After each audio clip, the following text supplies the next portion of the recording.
Intitulado El futuro es libertario. En esta ocasión hablaremos y resolveremos dudas sobre el tema del voucher educativo que propone nuestro partido. Por el momento, los dejo con el video de promoción en redes que contiene nuestras propuestas de reformas legislativas.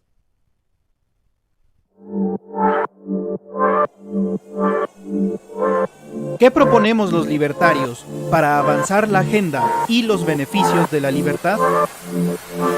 ¿Cómo impactarían estas propuestas en tu vida diaria? El ciudadano no quiere que le roben, le secuestren, le maten. En tal sentido proponemos desmilitarización de la Guardia Nacional, fortalecer la carrera policial y el derecho a defenderse. En la economía el país sufre de impuestos excesivos y burocracia inútil, por lo que nuestra propuesta es impuesto único, menos burocracia para emprender, cero endeudamiento público, más empresas y mejores empleos. Salud y educación. Recibimos del Estado un sistema de salud y de educación ineficientes y de baja calidad.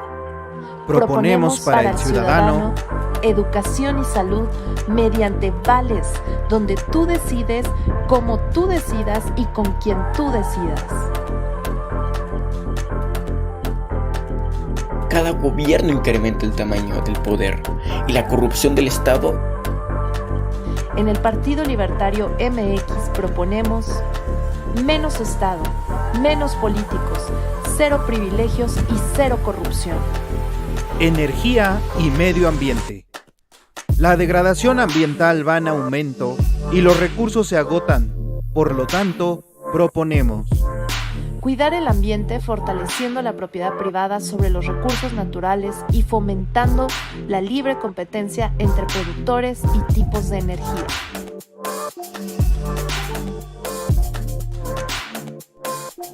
el futuro es libertario.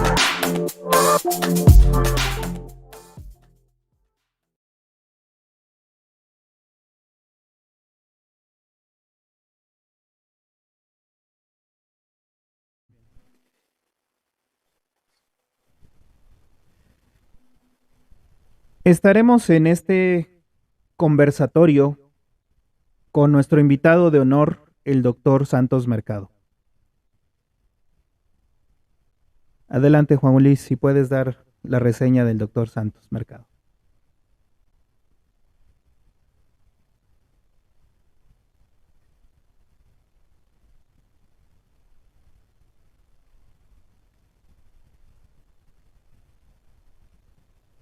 Creo que se trabó Juan Luis, entonces seguiremos.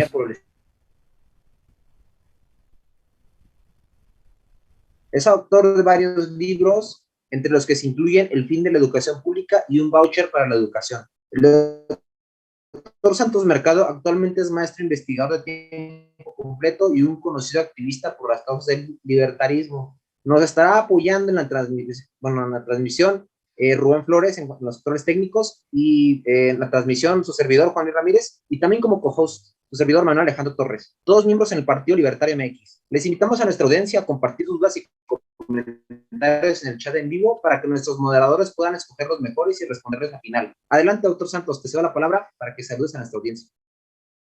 Muchas gracias, Juan Luis. Pues amigos, Rubén, Jesús y todos los que nos escuchan, Manuel, Alejandro, a todos nuestros amigos libertarios y prelibertarios, porque seguramente cuando se enteren bien de qué son las ideas libertarias se van a sumar con mucho entusiasmo.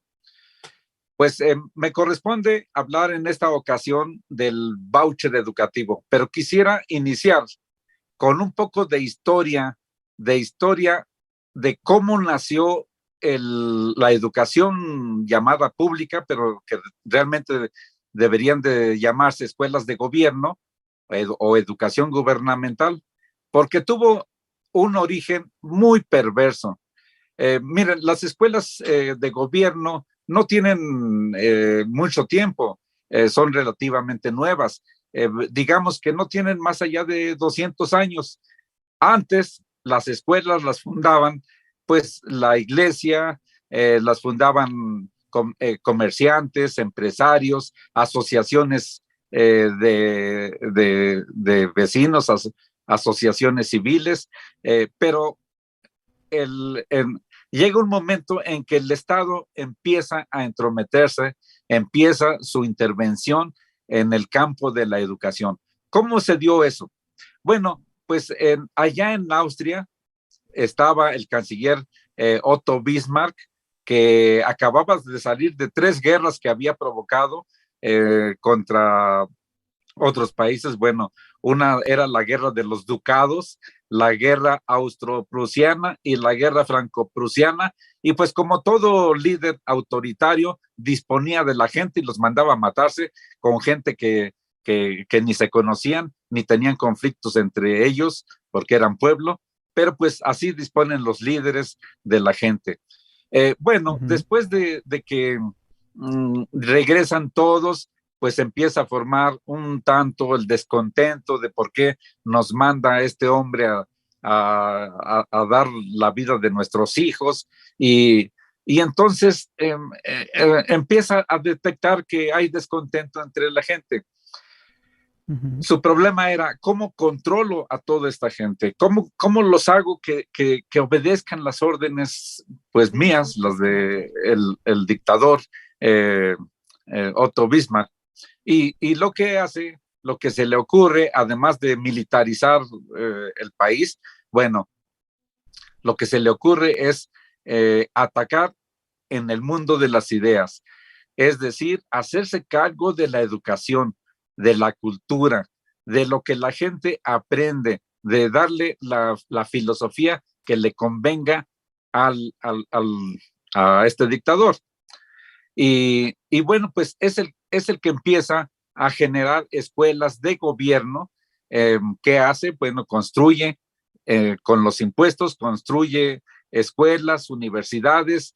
Él es el que va a decidir quién va a estudiar ahí y quién no. Él va a ser el que va a dar los títulos, contrata a los profesores y hace los planes y programas de estudio para cada una de las escuelas y universidades que estaban bajo control del Estado. ¿Qué es lo que pasa?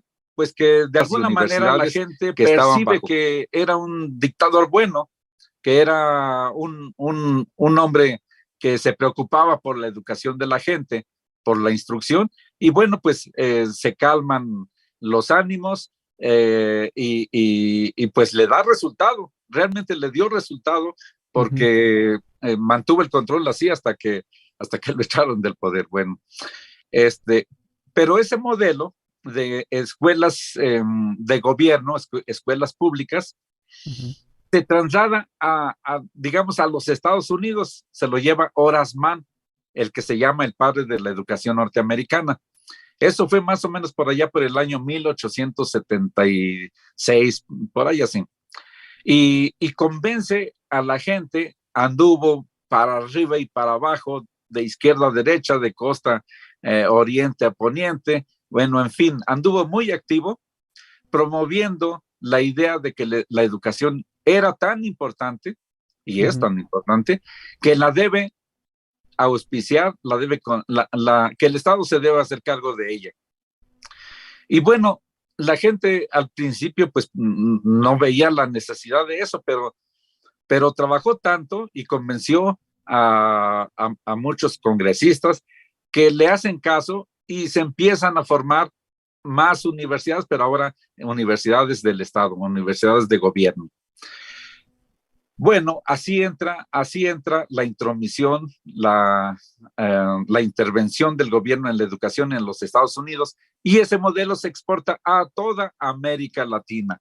Y por eso es que vemos que en todas nuestras escuelas el gobierno tiene una amplia participación. Sí. Algunas, como en México, por ejemplo, hay escuelas privadas, pero son escuelas que están bajo control del Estado. Es decir, se formó monopolio de Estado en todos los países. Y bueno, pues el resultado de eso es que la educación manejada por el gobierno ha sido una educación pobre, no tiene pertinencia, ni siquiera ha sido capaz de eliminar el analfabetismo. Y bueno, por ejemplo, algo que le reclamo mucho a las escuelas y universidades es que a la gente la preparan bajo la filosofía de formar a la gente para que sean empleados. No es que esté yo en contra de los empleados, por supuesto que son muy necesarios, pero gastar tanto dinero para formar empleados es algo que no tiene sentido. Y ustedes lo ven cuando salen los muchachos de las escuelas, de las universidades, con sus títulos flamantes, no saben ni qué hacer y se van a las empresas los tienen que capacitar de nuevo porque pues no saben y bueno, pues se quedan así como empleados. ¿Qué quiere decir esto? Que hay una pérdida enorme de talentos.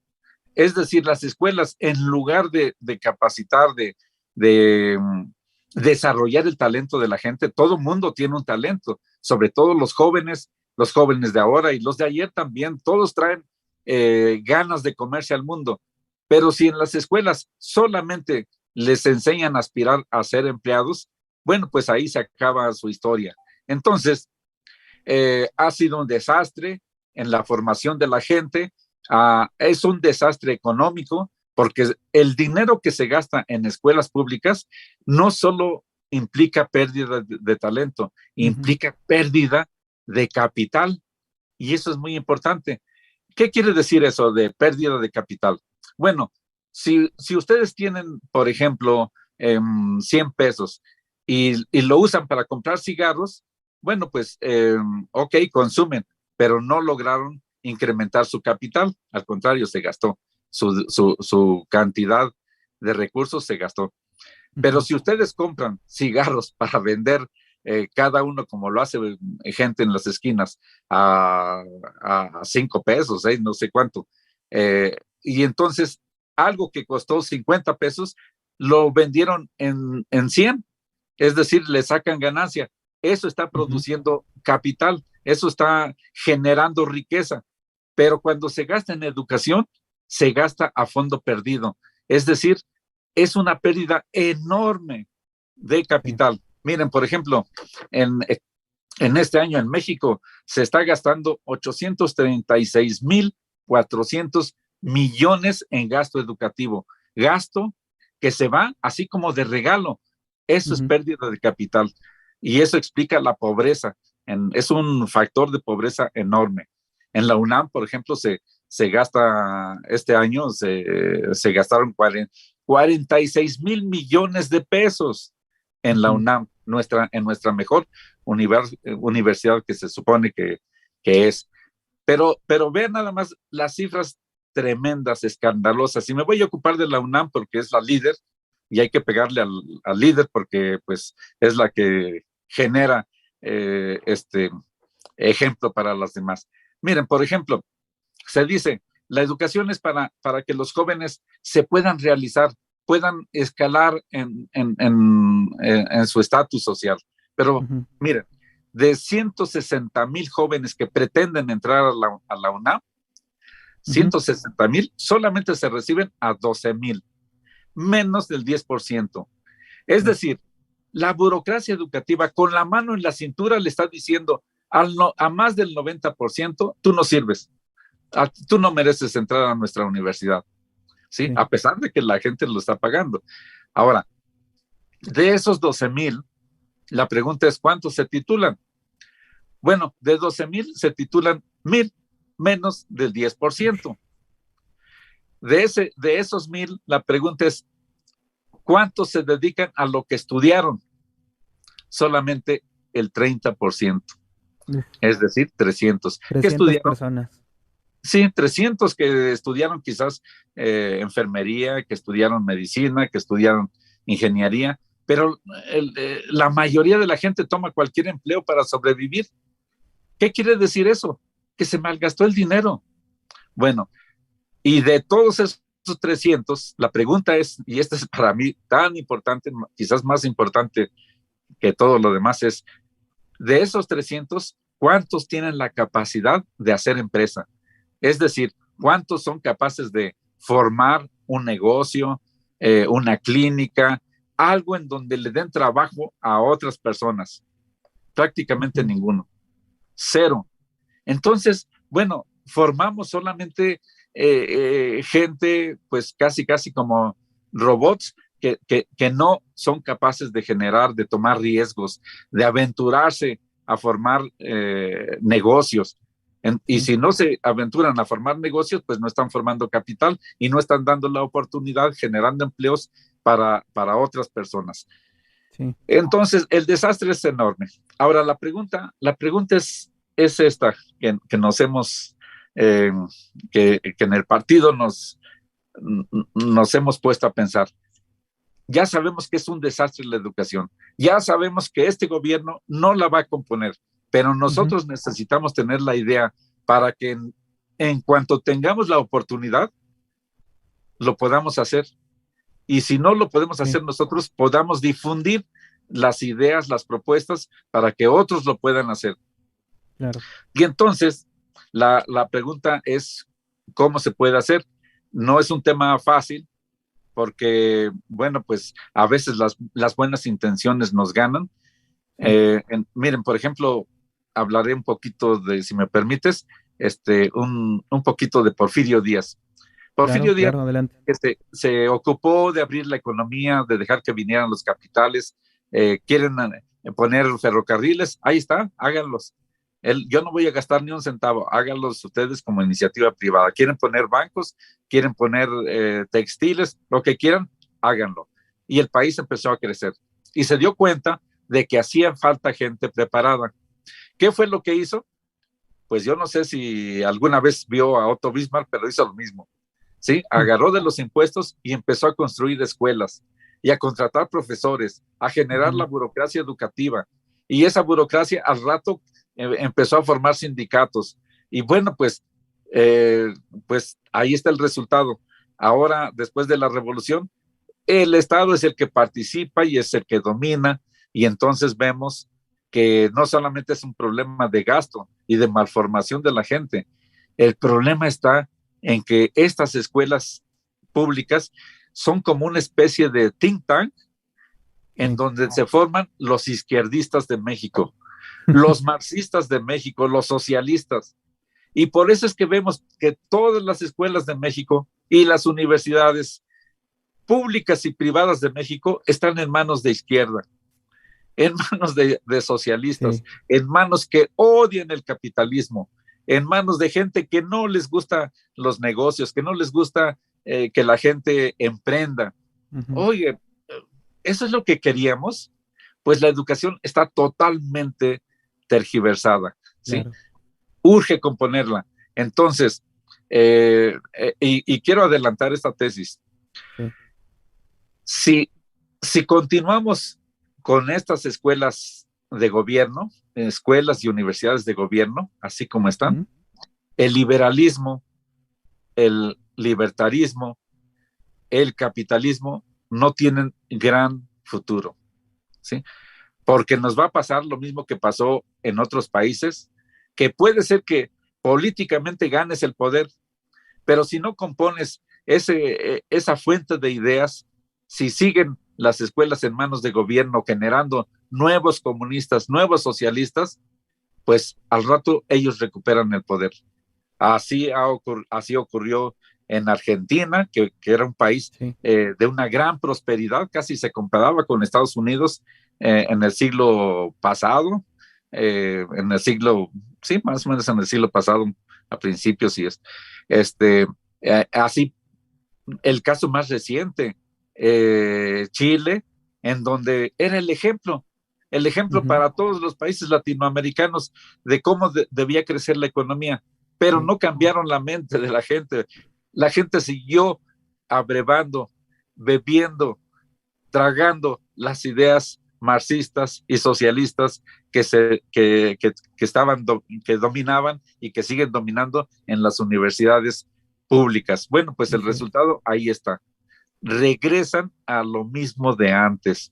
Y lo mismo en Venezuela, pues ya para qué te cuento, ¿sí? Entonces, incluso yo digo que más que preocupante de formar, de llegar al poder y tener y hacer reformas económicas, se requiere primero que nada reformar el sistema educativo para romper ese dominio del Estado. Ahora, aquí va la propuesta. Yo la saqué en 1992, en el 92. Después supe que Milton Friedman ya lo había dicho. Pues me robó la idea. Sí, y justamente, bueno, también a eso vamos, ¿no? Bueno, que otros también pensadores lo han formulado, ¿no? De estas cuestiones. Y obviamente también nosotros como partido retomamos eso porque hemos visto que ha funcionado en otros lugares, que han habido también, incluso también a lo mejor no completamente como se dijo en un inicio, pero han habido intentos de hacerlo, de aplicarlo, y la verdad es que ha funcionado, ¿no? Por ejemplo, como bien decía usted, doctor, el asunto con de que nosotros debemos de formar empresarios, y digo, también usted lo dijo, muy bien dicho, que no solamente empresarios, también empleados, pero de gran calidad, ¿no? O sea, personas que justamente le den o que tengan iniciativa y que le den a las empresas ese reconocimiento, ¿no? Por la gran capacidad que tienen. Y lamentablemente en México la mayor parte de los alumnos, la mayor parte de las personas, de los profesionistas, salen solamente sabiendo recibir órdenes, o sea, es lo más básico que pueden hacer, o sea, recibir órdenes. No tienen iniciativa, no tienen hambre, sed, curiosidad, hambre de conocimiento, también no tienen las herramientas de cómo buscar, cómo crear conocimiento, ¿no? Pero bueno, finalmente vamos a esa parte de cómo podemos arreglar ese asunto, ¿no? Ok. ¿Cuál Claro es que, la propuesta? ¿Cuál es el voucher educativo? ¿Qué es el voucher claro que sí. educativo? El voucher es una idea muy simple, pero de efectos muy profundos. La idea es que el gobierno ya no siga subsidiando directamente a las escuelas, que no les dé el presupuesto directo, así como lo hace, que sirve para mantener a la escuela y para pagar a los profesores. Porque Ujú, si lo hace así, las echa a perder, las pervierte, ¿sí? Y eso, hasta hay un dicho mexicano muy bueno que dice, músico pagado toca mal son. ujú, Pues porque cuando el profesor ya tiene seguro el sueldo, ya no se va a preocupar por el alumno, ¿eh? No le interesa si se forma como empleado o como empresario, ni le interesa su futuro, pues él simplemente se comporta como cualquier burócrata, va y da el programa de mala gana, como quieras. Hay gente entusiasta, ujú. pero de todas maneras, si no entiende el problema, pues no va a llegar a mucho, ¿sí? Yo he visto gente que se esforzó toda su vida por enseñar física o mecánica atómica, qué sé yo, Ujú.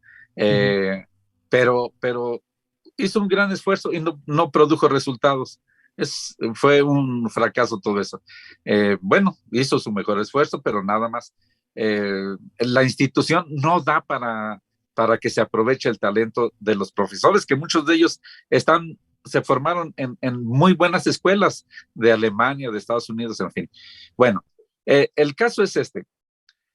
Si las escuelas siguen recibiendo dinero directo del gobierno, no hay forma de que prosperen, ¿sí? Eh, se conforman como burocracias y, y no tienen el menor interés en que esto salga adelante. Yo me he topado, he concursado para ser rector y mover todo esto, no tiene sentido, ¿sí? Entonces, ¿pero qué pasa? Lo que dice Milton Friedman, no le des el dinero a la institución, dáselo al estudiante, haz una triangulación, que el estudiante es el que recibe el dinero y gratis, hasta eso, sin mucho cambio. El estudiante recibe el dinero, pero en un voucher para que no se vaya a la cantina ni a la tienda. Ese voucher o cheque o bono educativo, como quieras llamarlo, Ujú. le sirve para ir a pagar su colegiatura cada mes en la escuela que él elija.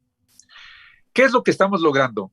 Es un cambio fundamental, porque al estudiante que antes no pagaba y que tenía el papel de limosnero de la educación, Ujú. porque ¿qué es un limosnero? Pues extiende la mano y dame lo que tú quieras. Y eso hemos hecho en las escuelas. Llegamos, nos sentamos, pues lo que den, profesor, denos lo que usted quiera. ¿No? Escuela, danos lo que tú quieras. O sea, no tenemos forma de exigir, no podemos presionar, Sí. porque pues no pagamos, pues casi nos dicen limonero y con garrote, pues Ujú. no manches, dicen. Bueno, Sí. entonces, pero cuando el que lleva el dinero, el estudiante que con su manita lleva el dinero, el voucher a la escuela y dice, aquí yo te pago, aquí está, ¿qué me vas a enseñar? Y la escuela, en cuanto siente que está viviendo de lo que llevan los estudiantes, en ese momento su actor principal es el estudiante. No que en este momento el personaje principal, el personaje importante de una universidad es el funcionario o los funcionarios que están en las escuelas, que Ujú. además llegan a codazos y sombrerazos a tomar las rectorías y después ni siquiera quieren hablar con los alumnos, ¿sí? O sea, se sientan, están pensando en cómo van a usar el puesto para subir a otros puestos políticos, de lo que pero llevan en los este caso ya no. estudiantes. ¿Por qué? Porque entonces el que está como rector tiene que estar cuidando que el prestigio de la escuela sea bueno, que los profesores den bien sus clases, porque si no, no llegan los alumnos. Y si no llegan los alumnos, no llega el voucher. Y si no llega el voucher, no hay recursos para pagar a los profesores. Pero si la escuela es buena, entonces que lleguen todos los alumnos que quieran. Es más, ni siquiera pasaría lo que ahora en una universidad pública, que tú quieres entrar, no, pues haz el examen, no lo pasaste, fuera de aquí. Pero si tú llegas con tu voucher, tu cheque, señores, quiero entrar a esta universidad, mira, te ponen el tapete rojo, pásele usted, ¿sí? Y se van a preocupar por ti, y no solo porque aprendas ahí, sino porque te vaya bien en el futuro. ¿Por qué? Porque ese es el prestigio de la institución, y seguro que va a empezar a cambiar la filosofía, porque si te formo como empleado, vamos a poner el caso de mi universidad Chapingo, donde estudié, que ahorita más o menos, nada más imagínate, en este momento, cada alumno de Chapingo cuesta a la sociedad, o al erario, bueno, pues es la sociedad, cuesta más de 20,000 pesos mensuales. Anda por los 25, mensuales. Se forman ahí, se supone que de ahí van a salir gente muy emprendedora para regresar a sus pueblos, a los estados de donde vinieron, para transformarse en grandes agricultores, en gente que iba a producir ganado y lo iba a exportar, iba a dar trabajo a muchos. ¿Sabes cuál es la aspiración máxima de un egresado de Chapingo? Trabajar en una institución de gobierno, en Zagarpa, en alguna cosa así, recibiendo un sueldito de 6,000-7,000 pesos. Te estuvo gastando en ti 25,000 pesos para que aceptes ahora un sueldo de 7,000 pesos. No va, eso es un absurdo. Sí. Entonces, ahora la primera propuesta, porque es una serie de propuestas que vamos a hacer en el Partido Libertario, porque es el único que puede hacer este tipo de propuestas, ningún partido socialista lo va a hacer, que todos los demás son socialistas. La primera propuesta es triangular el presupuesto como primera medida. Y nadie se puede quejar de que se le está reduciendo la cantidad de dinero a la educación. No, es el mismo, nada más que se triangula, se va del estudiante a la escuela, no directamente. Bueno, con ese sistema, te voy a decir, se empiezan a ahorrar recursos. Por ejemplo, tú nada más imagínate, hablábamos de que de 1,000 alumnos que entran a la universidad pública, la UNAM, solamente de 12,000, solamente 1,000 alumnos. Quiere decir que el 90% se va. Pero en este momento se van los alumnos, desertan porque no les gustó, por cualquier causa, pero se siguen dando dineros, 1 peso sobre peso cada mes, ¿sí? Estén o no estén los alumnos. Y el profesor a veces empieza con 40 alumnos y al final se queda con 3 alumnos. Y el dinero sigue fluyendo. O a veces se ponen a hacer huelgas y el profesor muy, muy contento, muy campechano, porque él sigue recibiendo su sueldo, y la huelga puede durar 1 año y sigue recibiendo dinero. ¿Qué quiere decir eso? Que el dinero se está yendo al caño. Bueno, esa es la primera propuesta que hace que las escuelas empiecen a funcionar. Sí. La segunda propuesta, que tiene que ser una consecuencia de este funcionamiento, es que el gobierno deje de manipular a las universidades, o sea, les dé completa autonomía, no solo a las universidades, a las escuelas primarias, secundarias, preparatorias, que no intervenga. De hecho, no queremos que intervenga el gobierno en la educación. No es su papel. El gobierno nada más está para cuidar que nadie te mate, que nadie queme tu negocio, que no te hagan fraudes, pero nada más. Hacer justicia si alguien te agrede, pero nada más. Pero se mete en educación, se mete en salud, hacer trenes, hacer aeropuertos, hacer carreteras, etcétera. No es su papel.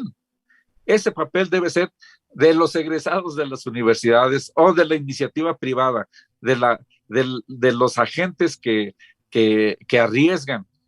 Bueno, entonces, ahora va esto, ojalá que nos dé tiempo para hablar de todo esto, pero el sistema del voucher, hay que puntualizar que sigue siendo un sistema de educación gratuita. Sí. en el sentido de que a ti no te está costando. Tú estás pagando, pero pagas con el dinero que te da el gobierno, o con el voucher, o con el cheque que te da el gobierno, ¿sí? Simplemente es un mecanismo para generar un movimiento, una dinámica mejor en las escuelas y universidades. Ahora, va la segunda propuesta. ¿Qué pasa si tú recibes el voucher, pagas, pero tú necesitas hacer gastos? O sea, como estudiante necesitas hacer prácticas, comprar tu computadora, tus libros, alquilar un cuarto, qué sé yo, comprarte un carro, no sé. Sí.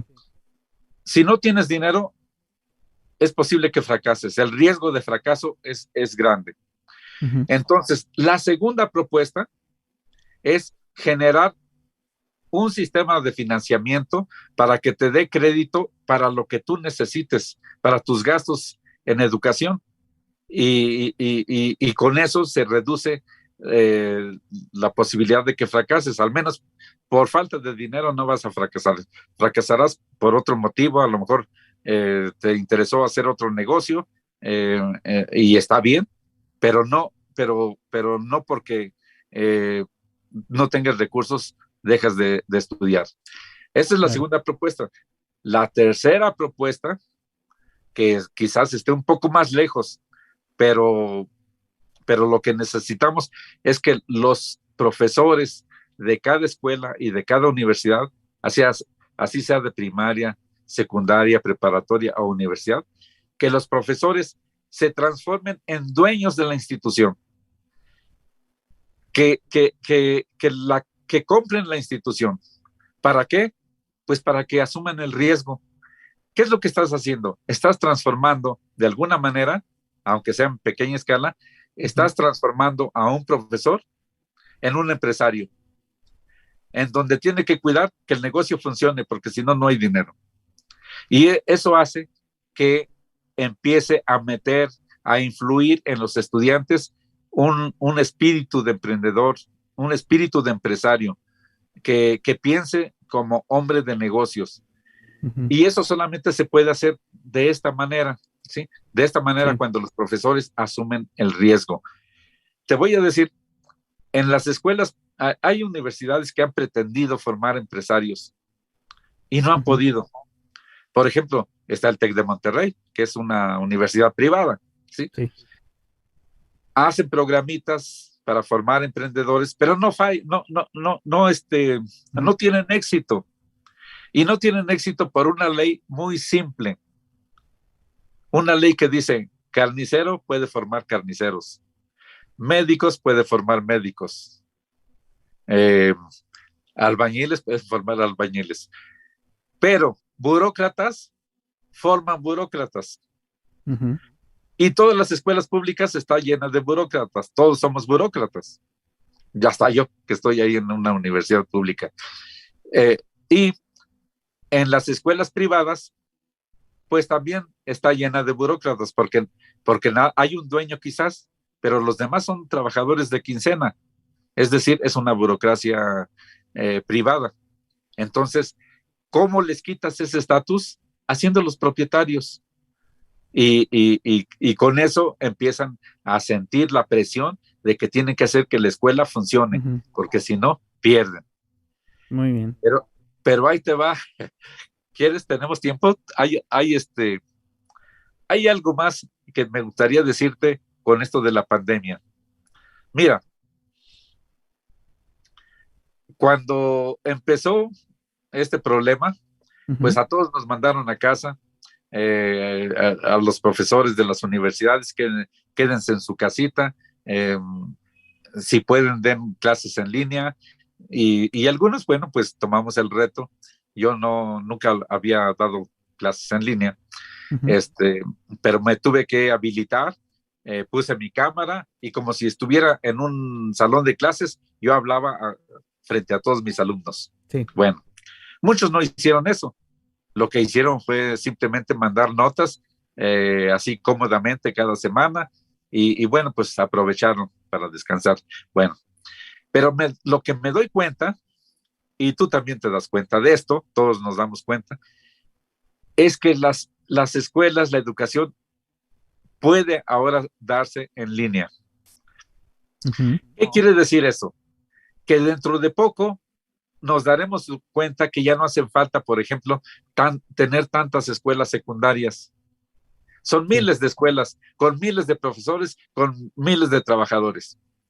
No hace falta tener tantas preparatorias y CCHs y bachilleres y CECITs y no hace falta. Digo, no me gusta que el gobierno intervenga en educación. El problema es que ya lo pusieron en la Constitución Ujú. y bueno, para cumplir ese mandato bastaría con que el gobierno tenga una sola preparatoria y el que quiera educación gratuita, pues se inscribe y puede recibir a todos. Y una universidad, una sola universidad gratuita en línea y el que quiera se inscribe y recibe a todos los que tengan ganas y solamente faltaría que hubiera una institución en donde se validaran los estudios. Pero te imaginas, eso podría reducir el gasto educativo enormemente, que por ejemplo, te mencionaba que en este año el gasto educativo fue de 836,400 millones, es un gasto bestial, ¿sí? Pero si lo haces todo en línea, el gasto se te reduce a menos del 5%. Y entonces todo ese dinero podría servir para generar capital. Bueno, eso para la educación pública, ¿sí? Ujú. Que tuviera solamente un canal o un programa de primaria, secundaria, preparatoria, universidad en línea. Ahora, para las universidades y escuelas privadas, ahí no te digo nada. ¿Por qué? Porque siendo escuelas privadas, se tienen que enfrentar al mercado y tendrán que competir con el gobierno para dar algo de mucha mejor calidad para que la gente esté dispuesta a pagar, a ir a sentarse o estar activo en una escuela privada y no en una escuela de gobierno que es en línea. ¿Sí? Sí. Y entonces el gasto educativo podría servir para enriquecer a este país. Eso es algo que lo empecé a reflexionar desde la pandemia para acá. Y de todas maneras tú dirías, bueno, ¿y dónde quedó el sistema del voucher? Bueno, se seguiría aplicando por mientras, porque al final el sistema del voucher también lo tienes que eliminar. Se aplicaría vamos a decir, para un alumno que compite por el voucher, tendría que competir ahí, sí, no a cualquiera, no a todo el Sí. mundo, sí. Te ganaste el derecho de estudiar gratis en una universidad privada, ok, vas a recibir el voucher cada mes para que pagues la colegiatura, ¿sí? Y eh, es gratuito, ese voucher es gratuito, ok. Conforme pasa el tiempo, para mejorar más la educación, tendrás que ir reduciendo los vouchers hasta que todo queda en manos de un sistema financiero en donde te dan crédito para que tú puedas estudiar donde tú quieras. Ujú. A lo mejor te dan ganas de irte a estudiar a Alemania, a Japón, en donde hay una escuela pues bastante cara, pero el banco te va a decir, tú eliges la escuela. Sí. Es más, tú tienes aquí tu tarjeta de crédito y tú gastas lo que tú necesites Ujú. para tu avión, para lo que tú quieras. Cuando termines, regresas y te sientas aquí para ver cómo lo vas a ir pagando todo, hasta con intereses. Bueno, desde ese momento tú ya no vas a pensar en que quieres educarte para ser empleado. Tú quieres educarte para tener tu propia empresa, pagar tus deudas y crecer y tener una buena planta de empleados y bueno, comerte el mundo, que es lo que debería de pensar cada estudiante. Sí, ¿Cómo sí, la sí. ves? Pues bien, muy bien. Excelente, doctor. Creo que ha quedado muy claro en qué consisten las propuestas, en qué consiste justamente este camino que usted propone. Me gustaría también hacerle un par de preguntas Sí, aquí para aclarar un poco también algunos puntos. Los fondos, como bien decía, pues es algo sumamente importante para hacer funcionar la educación. Y justo es uno de los aspectos que más debate, ¿no? Trae a la mesa sobre este aspecto de la educación privada o pública. Por ejemplo, pues están las posturas que defienden que la educación se debe cobrar al menos en los niveles superiores. Por otro lado, están también las posturas que defienden la gratuidad en todos los niveles de educación, en cualquiera, ¿no? Incluso también en estudios superiores. Pero esto supone la implementación de dos sistemas completamente diferentes, ¿no? Con implicaciones tanto positivas como negativas en cualquier magnitud y en cualquiera de los ámbitos. Desde la deuda, por ejemplo, una deuda que pueda adquirir el estudiante, en ciertos países, pues esto se ha salido un poco de control, y pues también, por ende, su imposibilidad de estudiar a lo mejor en los niveles superiores. Pero también, por otra parte, en el otro sistema de gratuidad, pues siempre está presente la falta de fondos, ¿no? La falta de fondos y la consecuente corrupción que implica manejar esos fondos, como lo vemos aquí en México, ¿no? Que los sindicatos son corruptos, las escuelas también. En las escuelas, por ejemplo, se tienen varias plazas de profesores y las tiene una sola persona, tiene a lo mejor unas 5 plazas y las revende o las renta, ¿no? Entonces se da todo este tipo de perversiones del sistema.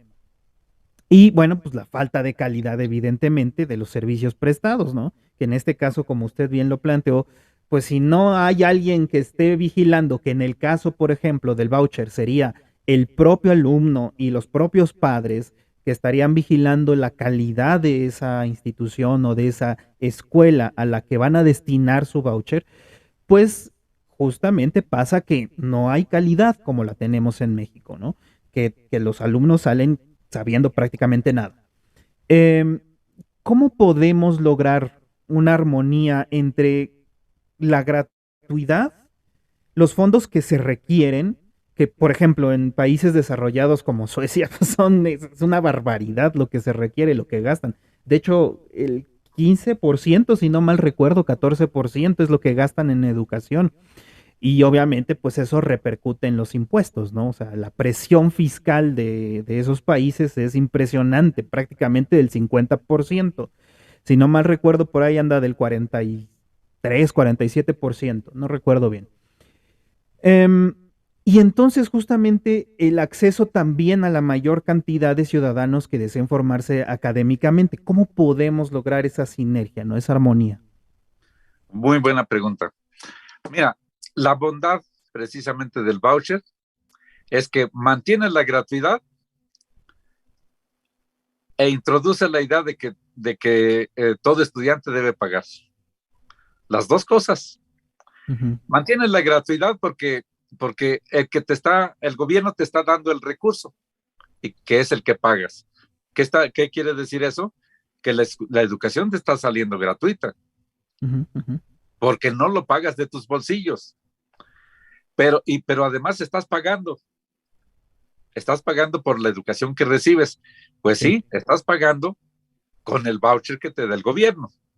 Pero lo importante aquí, lo más importante es que la escuela sienta que vive de ti. Así que es como el que vende tamales en la esquina. Él, tú te has fijado, él tiene que llegar a tiempo para poner su puesto y te tiene que dar tamales calientes y además, aunque esté crudo, aunque haya pasado una mala noche y esté enojado con su esposa, pero cuando tú llegas te pone la mejor cara. Ujú. Cuando vas pasando por cualquier mercado, pues, hey, marchante, hey, venga, güerito, a mí me dicen hasta güerito y joven, Ujú. se siente uno contento. ¿Por qué? Sí. Porque hay una relación comercial entre el oferente y el demandante, Ujú. cosa que está destruida en la educación gubernamental, ¿sí? Tú no eres cliente, ¿sí? Tú eres limosnero, ¿sí? Y el voucher resuelve eso. ¿Por qué? Porque le está dando poder. Traes un voucher de 15,000, 20,000 pesos que te está dando el gobierno, Con ese vas y pagas en la UNAM o quizás en una universidad privada, en la Ibero, no sé. Llegas y dices, yo quiero entrar aquí. Bueno, a lo mejor te hacen un examen, pero ellos dicen, bueno, todas las universidades privadas tendrían que apoyar este proyecto porque dicen, así tendré más clientes. Se los compito a las universidades públicas y entonces se preocupan por ser más atractivas.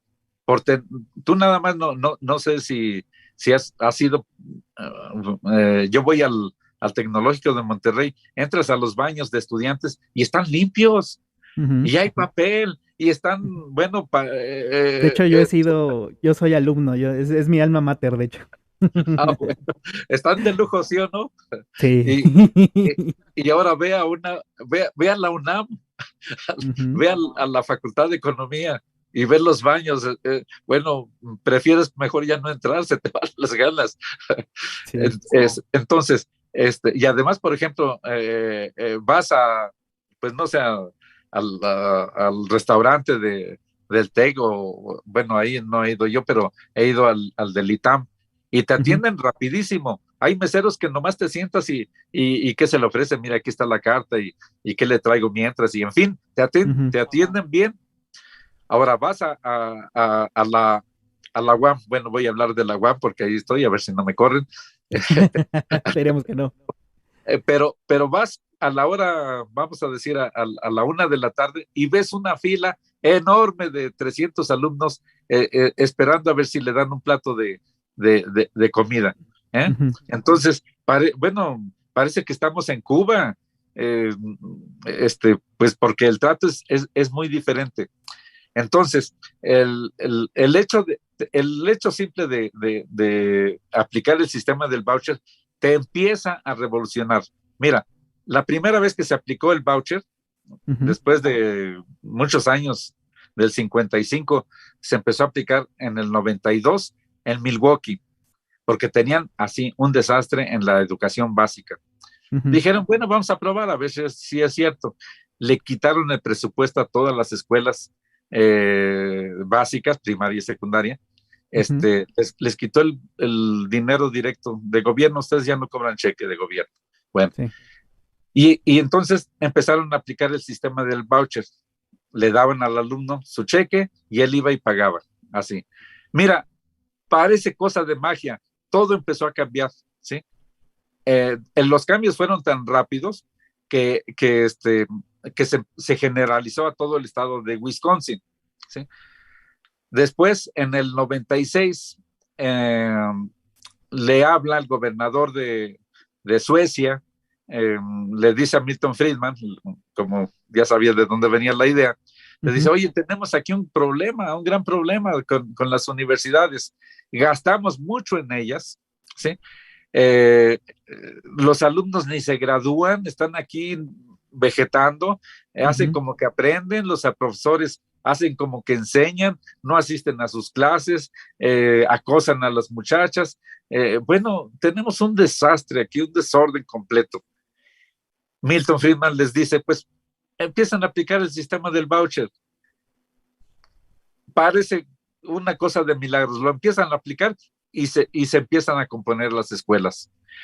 Eso luego se llevó a Singapur, lo aplican en Singapur, en España, se me olvidó quién estaba, el que estaba de presidente, o primer ministro, no sé cómo se llama ahí, pero dijo, yo lo voy a aplicar.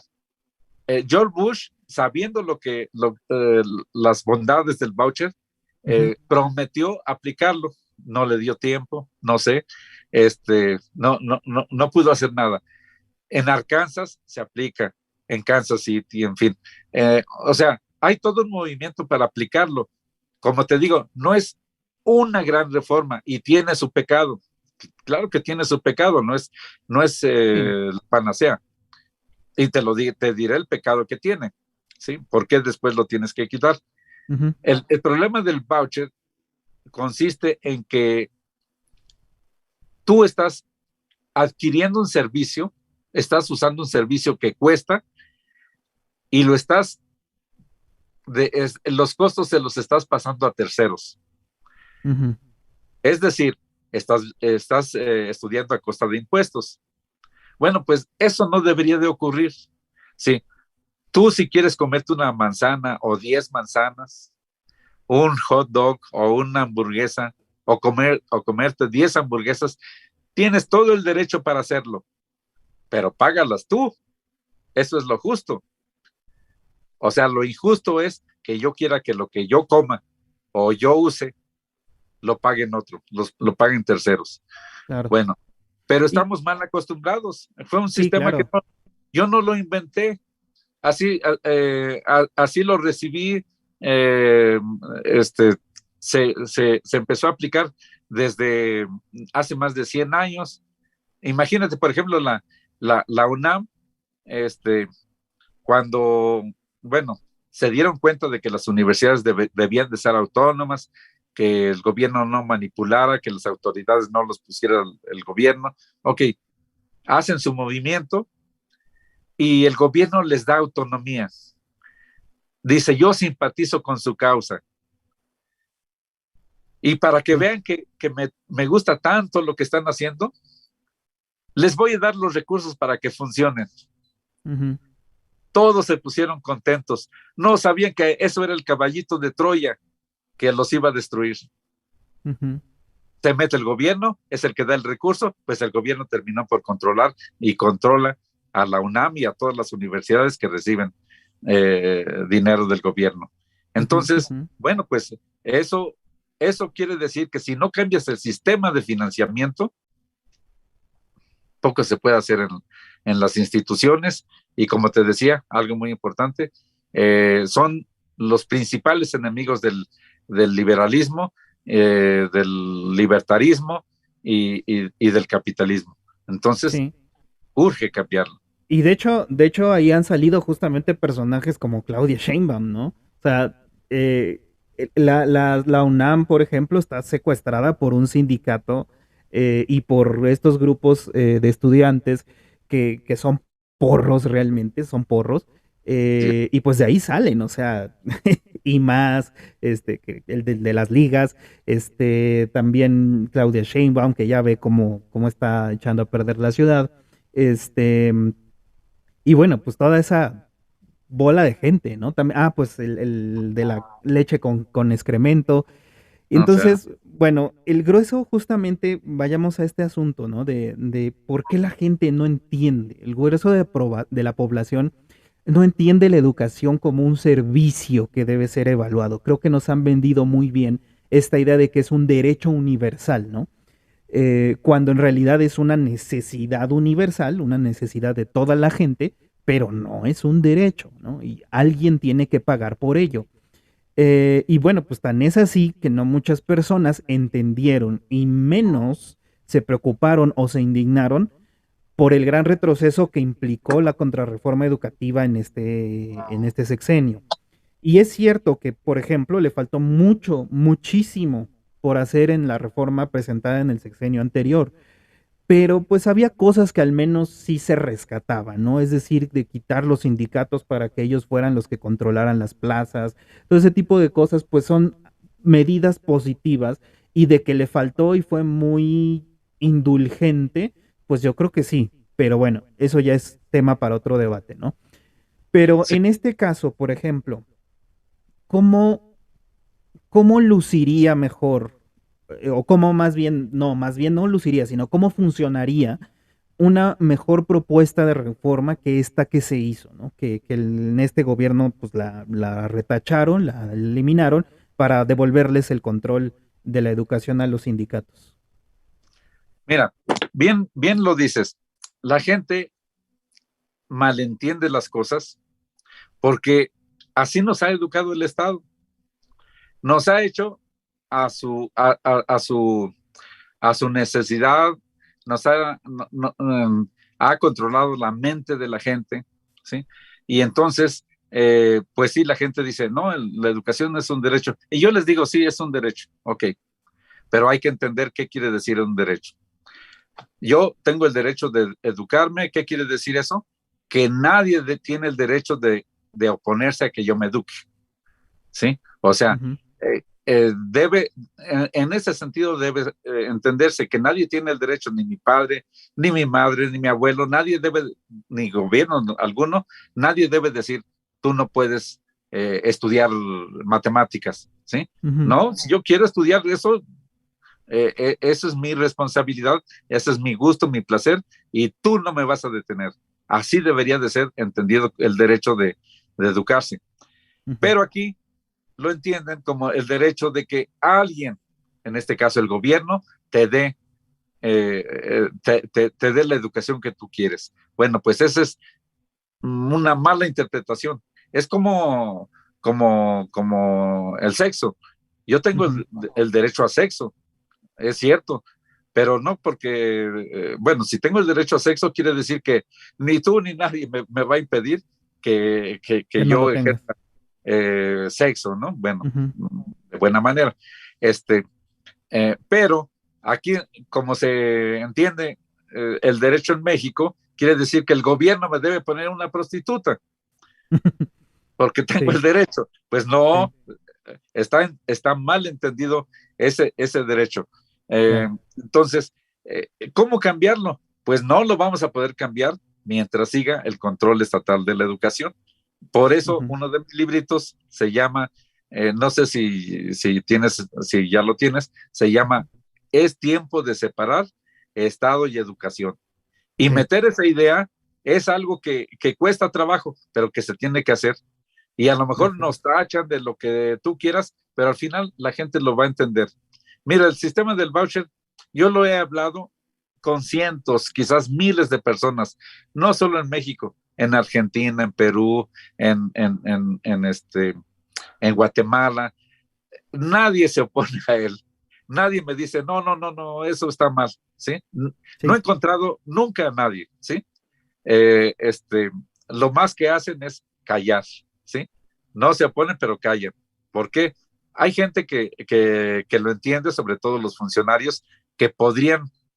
Tuve un debate por allá en la Fundación Naumann alguna vez, donde, donde me enfrenté como con 6 gentes que se oponían al voucher, pero todos eran malintencionados. O sea, ¿por qué? Porque se pierde la seguridad del empleo, por ejemplo. ¿Y por qué debes tener seguridad en el empleo? Si haces las cosas mal, pues debes tener tu castigo, o sea, Sí. te deben despedir. ¿Por qué? Una universidad debe tener sindicatos? No son necesarios. Esos sindicatos se transforman en mafias que lo que hacen es esquilmar, vivir de los trabajadores, de las cuotas y gastarlas como se les pega la gana. De ahí salen funcionarios, líderes sindicales que se hacen millonarios y entonces, ¿para qué los queremos? Ahora, cuando yo digo aplicamos el voucher, ni siquiera estoy atentando contra los sindicatos. Yo no digo, hay que desaparecerlos. No, por mí que continúen, pero nada más ve el efecto. El estudiante ahora paga, los recursos que tiene la escuela los tienen que destinar pues eficientemente, no los pueden malgastar porque va en contra de sus sueldos, ¿sí? Ellos determinan qué sueldos se van a poner, nadie les dice, nadie de fuera les va a decir cuánto deben ganar, ustedes decídanlo. Si tienen un excelente profesor que da prestigio a la institución, pues páguenle más para que más gente venga. Y si tienen a alguien que es un desobligado, que llega tarde, se va temprano, anda correteando a las muchachas, le tendrán que decir, o te compones o te vas mejor, te indemnizamos, pero vete de aquí, nos echas a perder el negocio. Entonces se empieza a componer poco a poco. Y yo esperaría que al final, bueno, yo espero muchos mejores resultados que lo que hay ahorita. Habría que ver qué otras políticas hacen que las escuelas mejoren. Por ejemplo, me gustaría impulsar a que las mejores universidades de Estados Unidos, o no digo que mejores, pero que tienen gran prestigio, pues vengan a México. Que instalen aquí una Harvard Campus México, un MIT o qué sé yo, gente que tiene prestigio en tecnologías, en lo que quieras, es más, hasta universidades marxistas que vengan y digan, pues yo te voy a cobrar 50,000 pesos mensuales por enseñarte el ABC del marxismo. Bueno, si hay gente que quiere pagar, pues adelante, que sea libre. Sí, ¿Cómo totalmente. ves? Muy bien, muy bien. Pues sí, justamente la cuestión, por ejemplo, también lo que usted decía anteriormente, cuando, cuando estamos en este asunto, en el asunto de, por ejemplo, de que uno va a la escuela y recibe lo que le dan, Ujú. uno más bien se convierte en el producto, ¿sí? O sea, nosotros básicamente somos el producto de ellos, o sea, ellos nos consumen a nosotros, no nosotros a ellos, ¿no? No nosotros estamos recibiendo el servicio de la escuela, sino ellos están viviendo gracias a que les pagan porque alguno de nosotros está ahí presente, ¿no? No importa si aprendemos algo o no. O sea, Así es. eso queda en segundo lugar. Pero cuando cambiamos a esta parte y lo entendemos como un servicio que nosotros vamos a recibir y que Ajá. nosotros vamos a evaluar, pues entonces ya viene la otra parte, ¿no? De que nosotros podemos decidir darles o no nuestro dinero. Y es Fíjate, totalmente válido. fíjate que ese punto que tocas es muy interesante. Los alumnos propiamente se convierten en el pretexto de la burocracia para recibir recursos del erario. Ujú. Solamente así. O sea, es el interés que pueden tener eh, la burocracia educativa, los funcionarios, en que Ujú. haya alumnos en su escuela, simplemente para recibir dinero. Sí. Eh, Fíjate que eh, hace años tuve una conversación con la ministra de Educación de Chile y, y ella se puso en un congreso aquí en México, se puso a Ujú. hablar en contra del voucher. Y a mí me pareció muy raro, dije, como una chilena que ya es de acá de los tiempos de Pinochet para acá, bueno, cuando se estuvo componiendo la economía. Le dijo, ¿por qué habla en contra de Milton Friedman? Entonces terminó la conferencia y la llamé, le dije, quiero platicar con usted. Le pregunto, ¿ustedes aplicaron el sistema del voucher? Dice, sí, nosotros lo aplicamos y los resultados fueron pésimos, porque no solamente deterioró a las escuelas públicas, sino a las privadas también. Ah, muy bien. ¿Cómo lo aplicaron? Dice, pues el gobierno le daba, por ejemplo, si una universidad tenía 1,000 alumnos, les daba 1,000 vouchers a la escuela para que la escuela fuera a cambiarlos al banco. Le dijo, eso no es el sistema del voucher. Era lo mismo, ¿no? Era lo mismo, Sí, era lo nada mismo, más con vouchers. exactamente, le digo. Pero claro que así, lo que hicieron fue poner la trampa, Sí, porque pues una escuela podía decir, no, yo tengo 10,000 alumnos, o sea, inventar, denme 10,000 vouchers, sí.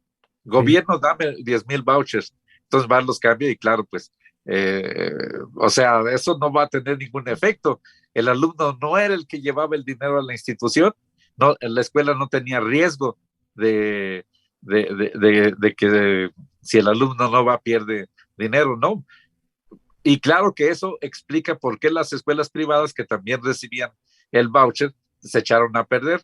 Pues claro, una escuela privada que tenía 20 alumnos, ahora va a decir que tiene 100, recibe muchos vouchers pues ya no le interesa mucho lo que recibe de los alumnos que pagan, sino Sí. con lo que reciba del gobierno. Dijo, no, no, perdón, ustedes cometieron un grave error en ese punto. Dijo, pues Ujú. no lo habíamos visto así. Pues sí, entonces, muy mal aplicado el sistema del voucher. Sí. Eh, entonces, pues yo diría, mira, yo diría que aquí el problema es que el gobierno no tiene interés en aplicarlo, Ujú. y menos ninguno de ellos. Sí. Todos los gobiernos anteriores, pues de alguna manera, unos más y otros menos, han sido de izquierda, ¿sí? Algunos agazapados, pero todos son de izquierda, ¿sí? Nunca hemos tenido un gobierno liberal, libertario, pero la pregunta es, si este gobierno no tiene interés, ¿sí? Más bien el interés del gobierno actual es el de controlar más a las universidades. Ujú. Te cuento algo un poco anecdótico. Antes de que subiera López Obrador, en las escuelas y en la UNAM y Ujú. en cualquier universidad pública, había un montón de carteles contra el gobierno y todo criticaban, ¿sí? Ahora tú vas a la UAM, cero crítica, ni un solo cartel.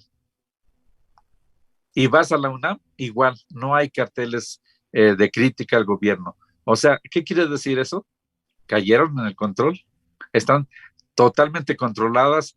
Es gente que votó por López Ujú. Obrador.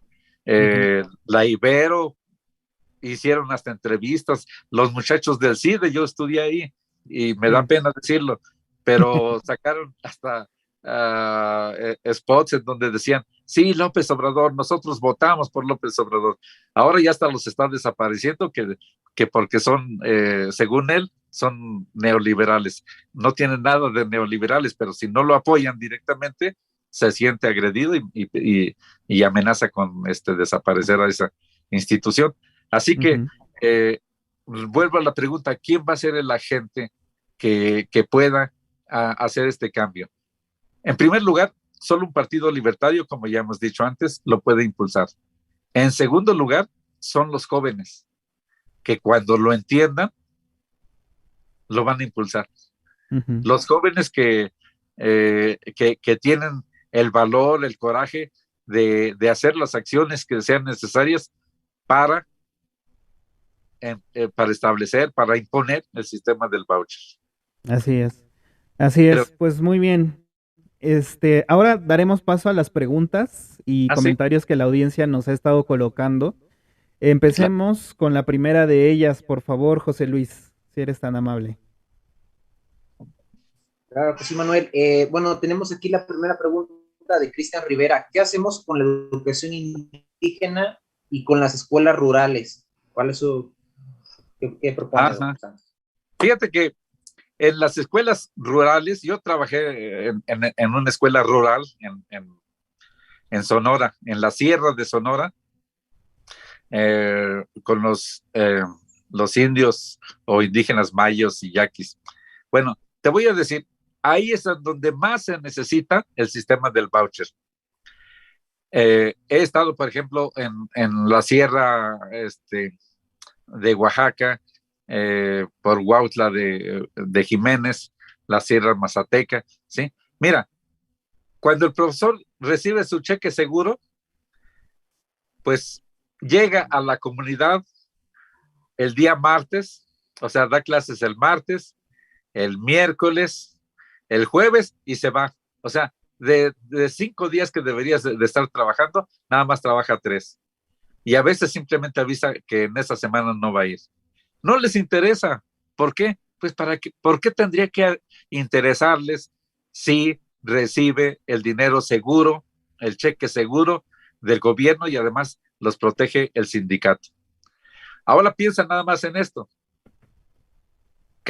Si cada niño ahora de una comunidad indígena, ¿sí?, tiene un voucher en la mano, que a lo mejor se lo dio, se lo está dando la presidencia municipal, ¿sí? O alguien va y se lo da, no a la escuela, no al profesor, a un solo profesor, aunque sea un solo profesor para todos los grados, ¿sí? Fíjate, te pongo en el peor de los casos, ¿sí? Pero el voucher ahora el alumno lo tiene en la mano. En educación básica, más o menos, el costo por alumno en promedio anda como en 5,000 pesos, arriba de 5,000, pero vamos a suponer que sean 5,000, ¿sí? Si cada niño trae un voucher, el profesor o cualquiera de nosotros, yo mismo lo haría, ¿sí? Me voy a esa comunidad y voy a sacarlos de sus casas para que vayan a la escuela. ¿Por qué? Porque es dinero. O sea, cada niño tiene el voucher de 5,000 pesos, nada más junto 10 alumnos y ya son 50,000 pesos, mano. ¿Eh? Entonces, y no me importa si tengo alumnos de primero, segundo, de todos los grados, yo veré cómo le hago y a todos los tendré contentos. ¿Por qué? Pues porque representan un buen ingreso para mí. Fíjate, si con 10 alumnos ya son 50,000 pesos, si tengo 20 alumnos, pues capaz que hago 2 turnos, no sé, yo me las arreglo, pero ese voucher lo voy a capturar yo. ¿Qué quiere decir eso? Que el voucher es una excelente solución para esas escuelas indígenas muy alejadas, que, que, que, como profesor sería yo capaz de alquilar caballos por los alumnos que están alejados, ¿eh? ¿Por qué? Pues porque es ingreso, ¿sí? Y mira, el ingreso es lo que mueve a la gente. Se oye muy pedestre, pero así es, ¿sí? Todos estamos, mis colegas profesores, a veces me dicen, no, nosotros hay que tener la conciencia de ciudadano, no nos movemos por intereses mezquinos del dinero, ¿sí? Pero todos cobran, ninguno deja el cheque, ¿vale? Y todos comen. Todos comen, todos cobran, todos quieren vivir mejor, así que el voucher para la educación indígena es lo mejor. Sería un gran incentivo definitivamente, ¿no? Para los profesores, para aumentar su calidad, ¿no? Así es. Y su compromiso con las escuelas. Sí. Por otra parte, sí. Tenemos otra pregunta de Higo In, que dice, profesor, buena tarde, ¿por qué no aplicar también un voucher de alimentos como en Cuba o un voucher de gas como en Argentina, etcétera, etcétera? Dice que esta propuesta de los vouchers no sería una propuesta sin fin, más que nada. ¿Qué opinas? Sí, es buena pregunta porque tiene razón. Los vouchers es una medida de contingencia. Es una medida para empezar el cambio. Pero a la larga se tiene que eliminar. Precisamente se tiene que eliminar porque lo que debemos lograr no es que la gente esté viviendo de vouchers o de limosnas o de alimentos gratuitos. No, lo que tenemos que lograr es una economía en donde la gente gane tan bien que se pueda dar el lujo de mandar a sus hijos a la escuela de su preferencia, incluso al extranjero, ¿sí? O sea, hay que preocuparse por formar una economía donde la gente prospere, no que sean limosneros toda la vida. No. Por eso, el sistema del voucher, pues prácticamente, yo hablaba del pecado, el pecado que tiene es que todavía es una especie de sistema de regalo, de limosna, pero eso lo tenemos que terminar en algún momento. Pero por lo pronto resuelve un gran problema, ¿sí? Claro, algunos liberales radicales me han dicho, no, es que lo que tenemos que promover es que se privaticen las escuelas. Pues mira, ahorita no lo va a entender eso nadie y a lo mejor nos cuelgan si es lo que buscamos, ¿no?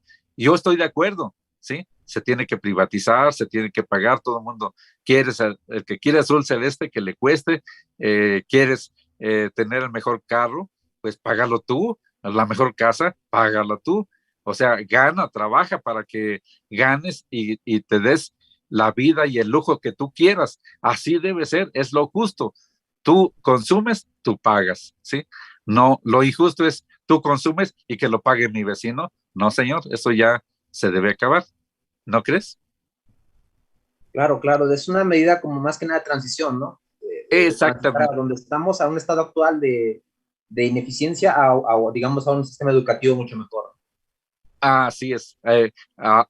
Es para empezar, como decía, es para empezar una buena transformación del sistema, pero es solamente para el empiezo.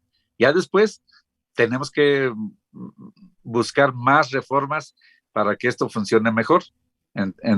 Al final, como decía, al final, pues solo tenemos que pensar en que estamos aplicando la teoría de los mercados, la teoría de la competencia, ¿sí? Y si tú quieres, estamos pensando en que la educación debe resolverse bajo un esquema capitalista, porque si no se resuelve así, no puedes resolverla. O sea, no hay futuro, ¿sí? Claro, ahorita hablarlo en esos términos, para mucha gente quizás no lo pueden entender, porque nadie enseña capitalismo aquí, nadie enseña, no hay ninguna escuela en donde se enseñe lo que es la escuela austríaca de economía. Tú vas a las escuelas supuestamente de economía, que no hay ninguna, todas están para llorar, todas son puras marxistas, ¿sí? Y eso, el marxismo no es teoría económica, el marxismo es fantasía. Es fantasía y es proyecto de los pillos para llegar al poder, ¿eh? Manipulando a la gente. Muy ideologizada la educación. Así están las escuelas y eso lo tenemos que cambiar. Pero bueno, al menos como liberales, como libertarios o como neoliberales, a mí me dicen que soy neoliberal. Le digo, sí, soy neoliberal. Y pongo en mi letrero, en mi cubículo, dice en la puerta, si ustedes van, dice, profesor Santos Mercado Reyes, el único profesor neoliberal de la UAM. Aguas con eso, profesor, porque bien dice la psicología, no hay que usar sus términos porque los estamos validando. Bueno, entonces la gente se pregunta, bueno, si tú eres el único profesor neoliberal, ¿qué son los demás? Digo, pues, todos son una bola de comunistas, de socialistas. Pregúntales. Todos lucharon por López Obrador. De hecho, López Obrador es el resultado de todo lo que se ha hecho de parte de la izquierda desde la Revolución Mexicana, ¿no? Desde que se fue el señor Porfirio Díaz. Y también, híjole, bueno, yo ahí también agregaría que también de lo peor de la derecha, porque es un conservador también en muchos aspectos, pero hasta más no poder, como no se ha pronunciado por las mujeres, no se ha pronunciado o sea, no le valen esos temas, ¿no? Que la mujer se dedique al hogar, nada más, y ya. Ah, bueno, está bien, pues. Bueno, mira, ahí algún día, ojalá podamos hablar un poco de teoría económica. Mira, yo tengo una visión una visión bipolar. O sea, yo nada más creo en dos polos. No me gusta el esquema de este señor. Ay, ya se me olvidó. Es uno que habla de derecha, izquierdistas de derecha y cosas de esas, ¿no? Bueno, no me acuerdo el nombre, pero yo ubico así las cosas. Nada más, propiamente hay dos esquemas. Por un lado está el comunismo, que también es socialismo, que es fascismo, que es nazismo, que es estatismo, que es populismo. O sea, esa es una corriente de pensamiento. Y por el otro está, bueno, y el izquierdismo, ahí está la izquierda, ¿sí? Todo eso podríamos decir que es la izquierda. Y por el otro lado está lo contrario a la izquierda. Y lo contrario a la izquierda, hasta ahorita, pues es la derecha. Si tienes izquierda, pues lo contrario es la derecha, o sea, no hay mucha discusión, y sin meternos a la historia de Francia ni nada de eso. Pero entonces, la pregunta es, ¿quiénes son los que se ubican en el lado contrario a la izquierda? Pues se ubican los liberales, los libertarios, los procapitalistas, los anarcocapitalistas. O sea, lo que define a una y otra corriente es una institución nada más. Es una que depende de qué posición tomes con respecto a ella, es si estás de este lado o de aquel. ¿Cuál es esa institución? Se llama propiedad privada, ¿sí? La propiedad privada. Unos están por favorecerla, capitalistas, liberales, etcétera, por defenderla y propiciarla, promoverla, por tratar de que todo el mundo sea propietario, ¿sí? Y los otros están por anularla.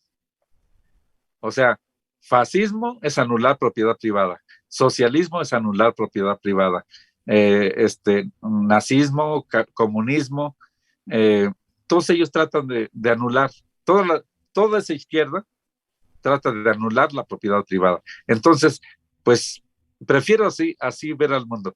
Ahora, hay gente que piensa que porque son ricos son de derecha, ¿no? Yo conozco muchos ricos y son de izquierda, ¿sí? O sea, y es que no, es natural, nunca entendieron. O sea, son buenos para hacer dinero, pero no entienden. O sea, porque ¿de dónde van a entender si ninguna escuela les enseñó? Nada más te doy un dato. Yo después de estudiar muchos años, bueno, matemáticas no me iban a enseñar nada ahí, pero estudié en el CIDE, economía matemática, bueno, de economía, nunca me hablaron de Milton Friedman. Y si me hablaron alguna vez, fue de algún artículo muy técnico que tú no sabes, no te da para entender la economía. Y fui al primer doctorado, nunca me enseñaron, no mencionaron nunca a Milton Friedman, ni a von Mises, ni a Hayek, nada de eso, ¿sí? Y hice el segundo en el Poli, jamás. Ellos jamás conocieron lo que son los liberales y lo que es la Escuela Austríaca de Economía. Voy a Estados Unidos y están igual. Y voy a Chapingo igual. O sea, la literatura, realmente lo que es la economía de verdad, no se enseña en nuestras escuelas. Entonces, pues la gente no puede formarse una visión pues bastante buena de lo que es la economía, de lo que está viviendo, y hay mucha confusión en periodistas y profesores y de todo, ¿no? Claro. Sí, y bueno, ahí José Luis, ¿tú tienes algunas otras preguntas por ahí que hayas visto?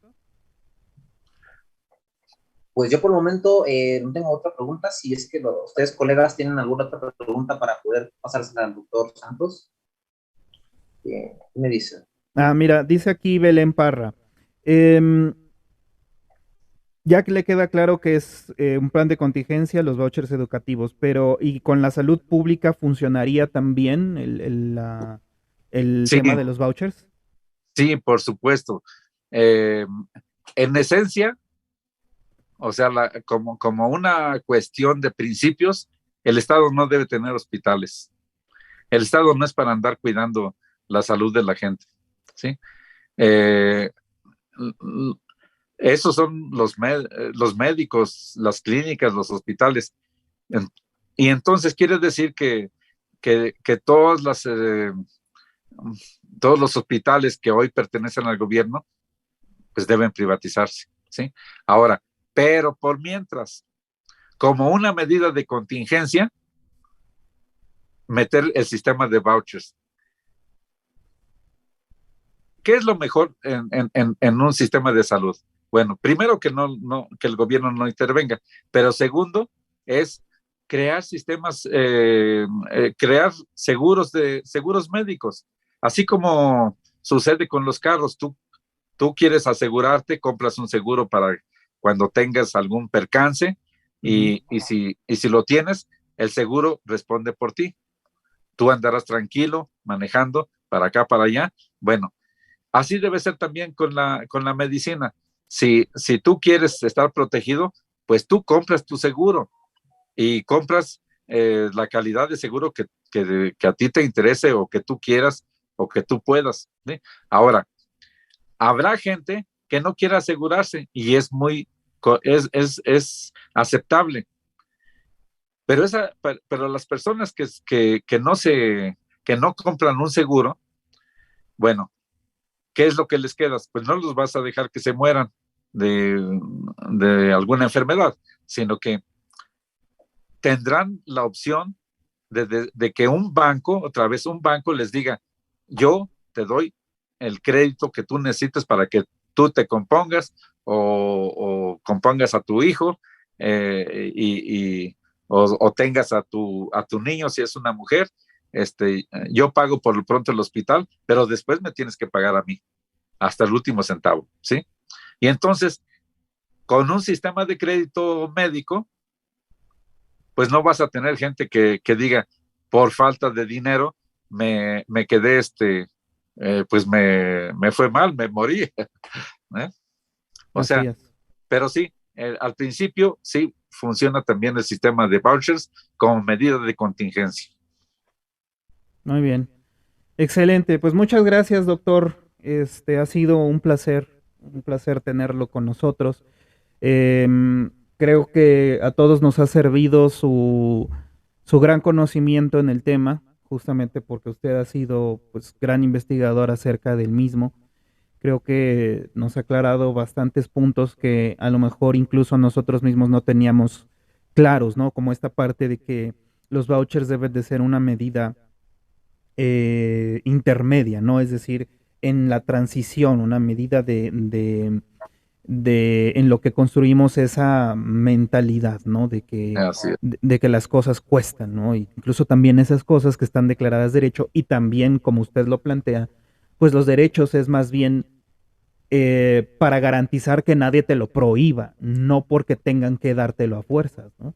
Así es. Entonces, bueno, pues con esto damos por terminado este capítulo del conversatorio El futuro es libertario. De nuevo, muchísimas gracias por su presencia, doctor Santos. Fue un verdadero placer tenerlo en esta ocasión y esperemos pues, que se repita. Aquí ya sabe que es su casa. Muchas gracias a todos los que se hicieron presentes en la audiencia y los invitamos a seguirnos en todas las redes sociales como Partido Libertario MX. Recuerden que el futuro es libertario y debemos defender nuestra libertad. Pues yo les agradezco también que me hayan invitado. Estuve muy contento conversando con ustedes. Por supuesto que estoy a su completa disposición y les deseo todo un éxito para la creación de ese partido libertario que tanto necesita México. Les deseo lo mejor. Muchas gracias. Buenas noches. Muchas gracias, doctor Santos. Hasta luego. Muy buenas noches. Buenas noches a todos. Hasta luego, José Luis. Cuídate mucho.